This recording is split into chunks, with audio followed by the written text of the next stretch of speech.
Chelsea and Michael. Good to see you again. You too. It has been right at 9 months since, or almost right at 9 months since your procedure. So we kind of wanted to check back in, touch base, kind of go over everything, see how things have been going since we last saw you. It seems like things are growing in, nice and good. They're coming in. They're coming in. Yep. Awesome. Yep. But since we saw you last, any changes in your, growth process? Anything you noticed differently since we last saw you?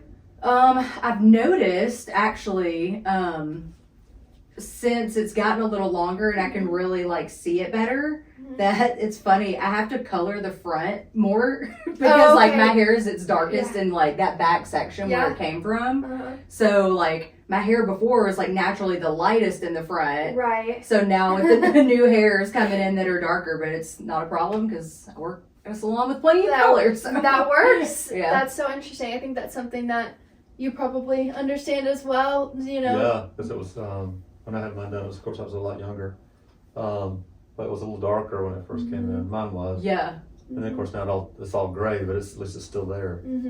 Can be kind of. I've actually had a few clients. I just remember this ask me if the new hairs come in gray, and I was like, well, I guess it would depend if you had gray in the back. But is that exactly accurate? Right. Just what it already is going to be the same. Yeah. Okay. Yeah. Same with the texture of what's back here can be.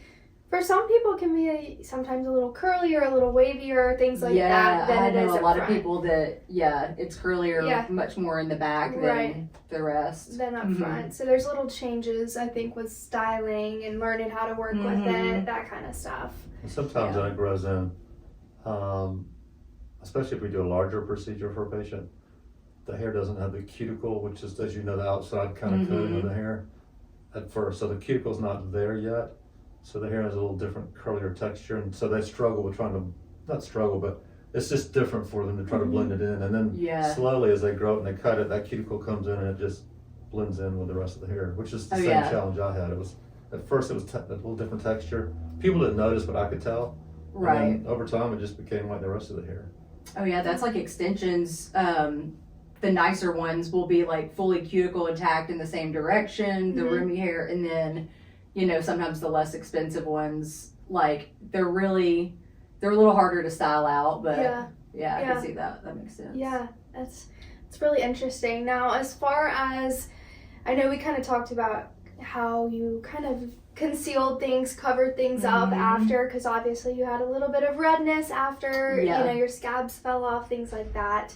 How long did that seem to go on for you? And what did you do to cover it up, style it, things like that? Really, that part didn't take that long. I wore hats, really. And I ended up buying headbands and stuff like that. I was like, I'm going to be stylish with headbands and stuff. And I was like, nah, I'm just throwing a hat most days. It was easy. Once I got the okay to. But really, I mean, the first, was it 2 weeks? I think it was, scabs. 14 days. That's really with the scabs. They were gone by then for the most part from what I remember. The only thing having to conceal the sprouts of hair coming in, because, I didn't want to obviously buzz my hair, whereas men can do that or anybody can do that. But it was just a big disconnect from my longer hair. So I kept wearing hats for, I guess, several months. And then I just started because it did come in dark. I wasn't sure if it was going to really be noticeable, which it barely is if it's colored. But I just I would put lightener right there and then it would kind of blend with my skin. So yeah, that's pretty much what I did, and then just rocked it without a hat for a while, and then now most of the pieces are, what is that, 2 inches or so? Long there's now? Little ones coming in still. Growing out. But I don't remember if I had them last time I was here, but I cut bangs that are grown out now. Okay. So that kind of Blended helped. it. Yeah, like I would style those out to kind of Yeah. hide the little sprouts for a little It's bit. hard because they kind of all come in at different speeds. Yeah. You'll see some shedding, things like that. So Which is actually kind of nice Uh-huh. because, you know, if they're all It's not all- exactly the Yeah. same, you know, like if you did like a shade Right. and then it's, it looks kind of crazy. yeah. so it's kind of nice that it's done that. Yeah. Kind of grown in increments. Was there a time, has there been a time in the last few months where you noticed it more than other times? Earlier you were talking before we were on camera that after a while you just kind of forget. Yeah. But was there an event where you go, wow, I can start to see a change now? Really, honestly, the two things. So for me, when I'm blowing my hair out is when I like, you know, day to day or just like walking in front of the mirror, doing makeup for the day, whatever. I don't really examine it or think much about it. But yeah, when I'm actually like styling and blowing it out, Mhm. that's when I notice and I'm like, oh, I can't wait till it's longer and I Yeah. can do more with it. But that, and then I've had a lot more in the past few weeks to month. A lot of people comment on it. They're like, your hair's really looking good. Because I mean, for a long time too, it was like sticking up alfalfa sprouts. But yeah, now that I can get it to lay down, I've had a lot of compliments on people that know that I did it or ask if I did something, if it's somebody I haven't mentioned it to. Awesome. So yeah, that's been really what I've noticed recently. Yeah, just with it getting longer. Yeah. Mm-hmm. Yeah. I was gonna ask if people have noticed it, people have mentioned it, that kind of stuff. I know you're pretty open about it. Yeah. You don't really, you like to share, you know, Yeah. how it healed and that kind of stuff. But Mm-hmm. people that didn't know you before, did know you before, have you Yeah. gotten, you know, compliments, things like that on it, or? Yeah. I have really telling people that I'll like talk to that may not already know because maybe they hadn't like newer clients, I would Right, say yeah. that I've only seen a few times. And then they're like, tell me everything. Yeah. Like, what do you mean you got that? I've had a handful of people that I've talked to about the process text me and just be like, what was, you know, the process like? How does pricing work? This and that. So I've just told them to book consultations because I know it varies, but yeah, people asking a lot about like, does it hurt? This and that. A lot of I've had a few people ask about ask for male family members Okay. Yeah. that are younger that, you know, I guess maybe didn't even really know that there was good options out Right. there. Mhm. It's surprising how few people know, Yeah. even though, you know, we have billboards in town, we have commercials. Mhm. The average person it just doesn't register until they start to lose their hair. Mhm. Mm-hmm. And they don't realize that, you know, you can get your own growing hair back. Yeah. They think this can't be, it's a farce, couldn't be possible. Yeah. But if you look into it just a little bit, you realize it is possible and tons of people are doing it. Oh yeah. And the funny thing is with that's true of a lot of things, is people will think of like a procedure they've seen somebody get done that looks bad that's noticeable because that's what Yeah. but there's Yeah. probably tons of people they've met that, you They know, had if I no met idea. somebody, they wouldn't have been like, oh, you got, you know, Right. your hair moved from the Yeah. back to the front. They probably wouldn't Um, believe it. They're like, oh. yeah. Yeah. They're like, what? Back in the old days, the transplants weren't very sophisticated, Mm-hmm. and women typically didn't do it at all back then, but very desperate men would have a transplant, and they were kind of in rows or like a, you know, very patterned. It didn't look natural. The hair grew, but it wasn't angled right in it. So a lot of people that think of transplants, especially if they're older like me, they go, oh yeah, I don't want that. No, you don't want that. But they haven't been that way for 30 years. Yeah. And then they're like you or what I've had done. You know, people can't tell I've had anything done. People can't tell you've had anything done. Yeah. And that's what was important for me. Yeah, for sure. Me as well. I wanted it to look natural. That was, you know, and he did exactly what I wanted. But yeah, I just didn't want it to be straight because it wasn't straight before. So Yeah. it would have Right. looked unnatural. That little widow's peak that you guys designed Mhm. fits your facial features better. In fact, I've got the picture. If you don't mind, you may or Yeah. may not want to share it. Let me grab it. And so that way the people can kind of see how you kind See of came up with the design. Yeah. Plus you did. He Had kind a of moved natural- down and thickened Yeah, what it was was. there. I like what you came up Yeah. with a lot. This was the day of the procedure, so you can kind of see that widow's peak design that you came up with. Yeah. Mhm. The day of the consult, y'all designed something that looks like, but that was sort of an enhanced version. Mm-hmm. So from that picture, you can see they advanced your hairline quite a bit. Yeah, definitely. And this side, if you can tell a little bit from here, like something I love about it is that, like for my forehead, like when it starts to curve back, like it was hard to explain to him, but he knew exactly what I meant. When the it doctor. started, you have like a Yeah. ridge right here. It was like Yeah. for mine, it was like kind of straight, and then it would go back, and then there wasn't a hair where it would go back. So like I couldn't style it ways that I wanted exactly. Mhm. So yeah, I like that he started it right there. Right. Looking at you now, it's hard to believe it ever looked that way. I know. You I know? see old pictures sometimes, and I'm like, why do I look different? Oh yeah. So can you remind It's us not what? really that different. It's just the hair is different. Yeah. Yeah. Can you remind us, Chelsea, if you don't mind, what Yeah. brought you in originally? What was there like an event or somebody make a comment, or you're just tired of your hairline, or was there one thing that sort of caused you to look into it or make the call? Honestly, I was just driving on the interstate and stuck in traffic one day and wasn't really thinking about it. And y'all had one of the billboards up there. And I was like, that one looks good. And I was like, I wonder if women could ever do that. I was like, I wish I had like a thicker hairline, and like didn't really think much about it.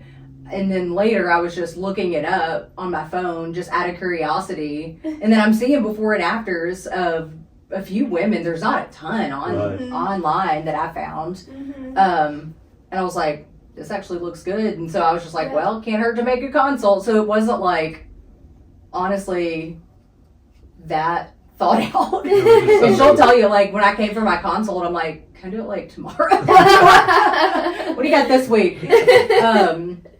So it wasn't, something that I knew about for a long time, or I would say it wasn't like, even in my case, like a big insecurity, because I didn't really think about it much, because it always been like that. It wasn't like it started out of, Right. hormonal or whatever reasons. You're just kind of born that way, I guess, huh? I was born that way. Yeah. Got a Norwegian hairline, but one of the signs on the side of the road. So, the females we do, there's a fair amount of women like you that just don't like the shape of their hairline, or it's too high, like you said, some cultural differences in the hairline. And so we get a fair amount of that. And then we have some women that'll have had thinning because of hormonal Yeah. issues, or just some women have male pattern hair loss, oddly enough. So we get that group of people too. So that's interesting. So you kind of grew up with your hairline not being really like you wanted it, and then you realized it sounds like, oh, I can do something about it, and that caused you to call us and go from there. Yeah, exactly. And I saw a video, one of the few on YouTube, of a girl. I think it was right at a year or so after she had gotten it done, and her situation was almost identical to mine. Like, it wasn't thinning, she was born with it thin, like it always had just been thin. And she was like, I always wish that I could, like, bring it down, basically. Like, not change it, just shift it, kind of.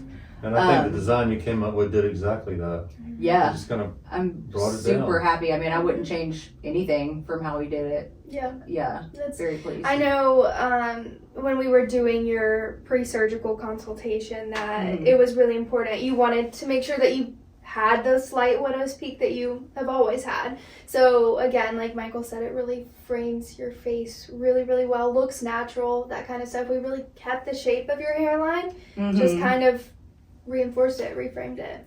And I'm excited too. Like, I was thinking about this like earlier, my hair was wet, but like when it gets a little longer and we'll like stay in a ponytail, I was like, for the first time in my life, and I mean my life, maybe as a kid when I didn't care, but like I'll be able to wear like a all the way back pony. Yeah. And like you would have not think seen about me it. wear that a year ago, no way. So looking forward to that, a little more length. Yes. Maybe when y'all see me like right at a year or something, it'll be it'll be in longer. a ponytail. For sure. We'll have That's a little awesome. bit more, and it'll be longer. Yeah, Mhm. it'll like go in, if it just goes into the ponytail holder. It doesn't have to be all the way long. Yeah. It'll No, Is, be- that's is awesome. there any Excited. advice you would give to a client or a friend that is kind of dealing with hair loss or just a hairline that's too high, what advice would you give them? Honestly, this advice is what I've given to quite a few people over the last 9 months since I've done it, is just to make a consultation, because like I can treat what hair is already there, but to like have somebody really look at it and let them know what, let you guys decide what you think is the best step going forward, because like I can answer what worked for me and what I know, but usually I just tell them to call and make a consult. And I would just tell them that there are quite a bit of options, because I know other stuff can work for other people. Like I've had a few clients that have gotten, when they've had thinning for different reasons, thinning, like the PRP injections, and had good results with that. Yeah. And I know there's other stuff as well. But that's great for patients that are noticing some thinning areas or less dense hair, or the hair quality is diminished, or laser therapy helps with that. I think you did a little bit of that. Oh yeah, I did. But if a person needs more hair in an area that they haven't had hair there before, those things won't help that. Right. Transplant's really the best solution for like what you had in other people. So is there a certain time, a certain picture that you've seen where you've really noticed, wow, that, looking back at that picture, looking back at that time, it's so different now. I'm so relieved that I have this. And do you have a certain, example or maybe of that? Something that came to mind that's a big example is for years, when I would take a picture, like for example, if there's like a lot of wind and like my bangs would like go back, I knew it was going to be a bad picture and I was going to hate it. So I'd be like doing this for pictures, kind of like trying to fix my bangs. And like, I guess I'm just like, yeah, whatever. When I take a picture now, like about my, the front hairline of my hair, because I was so particular about just what that section was doing. It could be doing whatever it wants back here, kind of, but for a decent picture, it kind of had to be that way, and I had to style it accordingly, and kind of, to be honest, like really damage the front, because I was constantly like curling and doing all these things every single day. And I really don't now, because it just it naturally does a little more of what I want it to do. So yeah, I feel a lot more confident when I do take pictures and stuff like that, or like, just throwing it up for the gym. And, I used to I'd throw it up in a bun or a ponytail for the gym. And I get very sweaty. And I was just like, this could not look worse by the end of it. Like, it's just all back, it's sweaty, and then when it's sweaty, it looks dark. But yeah, I don't have that, I don't think about it anymore, That's awesome. And I didn't realize that I thought about it before until I realize now that I don't, Right, it's kind of almost, I was used to it. It was like a habit of, covering it up because the wind's blowing, or, it just becomes like part of your life. Yeah, and over, that many years. That's awesome. Yeah.